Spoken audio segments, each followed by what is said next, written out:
Are you a big fan of Naofumi from Rising of the Shield Hero? Are you curious about some of his strongest abilities in the anime as of Season 1? Well then you're in luck, as this is the place to come to find out. Welcome back to Comet's Top 5s, where today we will be counting down our picks for Naofumi's top 5 strongest abilities in Rising of the Shield Hero. If you want to see more content like this, make sure to like the video, hit that subscribe button, as well as click that bell icon for notifications on upcoming content. Quick spoiler warning, as we will be talking about specific shield abilities from Season 1 of the anime. You have officially been warned. With that said, let's jump right into our top 5 picks, shall we? Number 5, Airstrike Shield. We had to start this list off with one of Naofumi's most used shield abilities, the Airstrike Shield.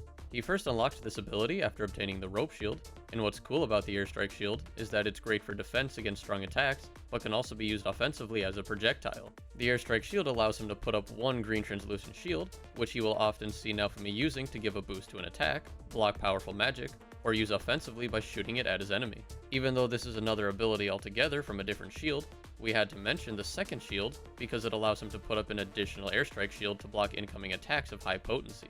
We see this shield ability used a lot in the anime against the fights with Motoyasu or the Monsters of the Waves, as it has an array of practical uses.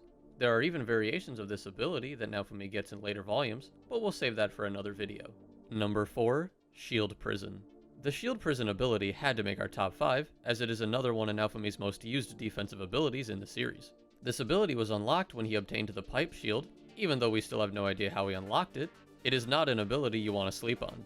What's unique about Shield Prison is that it creates a cage made of shields that are then wrapped in chains, which allows Naofumi to contain almost any enemy weaker than himself. This ability can be used to either trap an enemy and inflict tons of damage, or it can be used to protect Naofumi and anyone else inside from powerful attacks.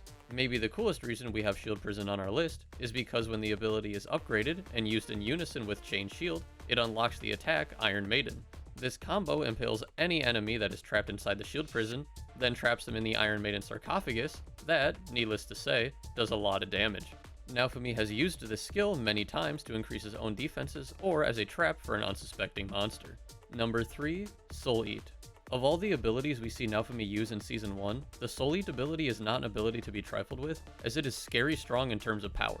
After acquiring the Soul Eater shield, Naofumi gained access to the skill Soul Eat, which allows him to absorb the SP from his opponents and recover back some of his own SP in the process. Being able to recover his SP during combat is a very helpful ability, especially during a battle of endurance with opponents stronger than him.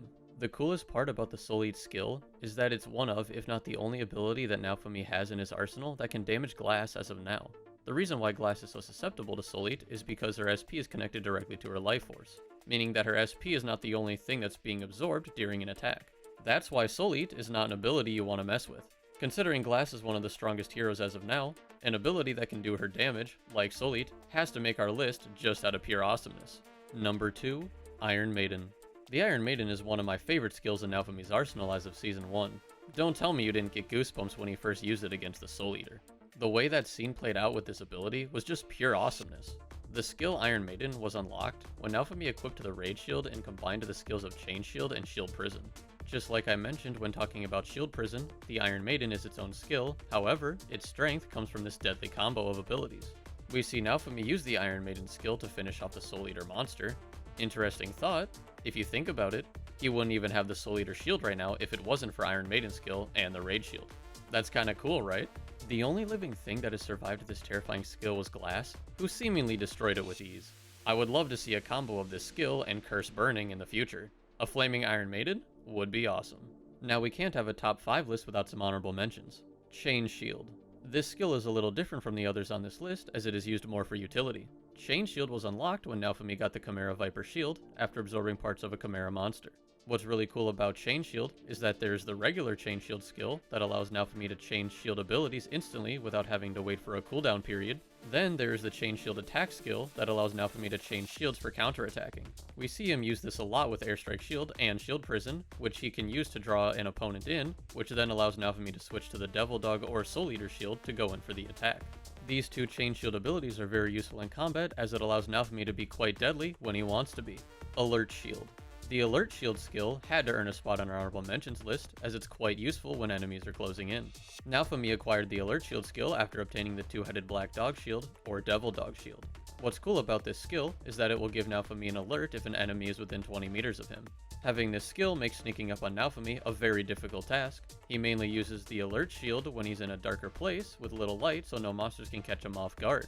Alert Shield doesn't really help much during combat, but its utility ability keeps Naofumi well informed when monsters are closing in, so we just can't have a list without it. Without Alert Shield, Naofumi might have been caught off guard more often, but I don't think it would have been an issue for long, since he's got Raphtalia and Philo by his side. Number 1. Blood Sacrifice. Now of course Blood Sacrifice had to be our number 1 pick on this list, as it's as cool as it is deadly. This skill was unlocked after Naofumi's Rage Shield got an upgrade to the Wrath Shield. Blood Sacrifice is a devastating attack skill that consumes most of the caster's blood to summon a bear trap-like dragon that completely crushes its target. The only time we get to see this skill used in Season 1 was during the battle with the Pope. This was a most gruesome scene that had me jumping with joy at how truly horrific the Curse series is. While Blood Sacrifice is definitely one of Naofumi's strongest abilities currently, the downside is its long enchanting time and the toll it has on the caster's body. Naofumi couldn't move for days after his first use of the skill against the Pope, making this skill more of a last resort attack. But even though it does have some dangerous after effects, it's still one of Naofumi's strongest attacks as of Season 1, and the number 1 pick on our list. Well, that's our picks for Naofumi's top 5 strongest abilities in Rising of the Shield Hero. What do you think of our top 5? What shield abilities would you have added or changed? You can let us know in the comments down below. Don't forget to like this video, hit that subscribe button, and click that bell icon for notifications on upcoming content. As always, thanks for tuning into Comet's Top 5s, and I will see you on our next Top 5 video.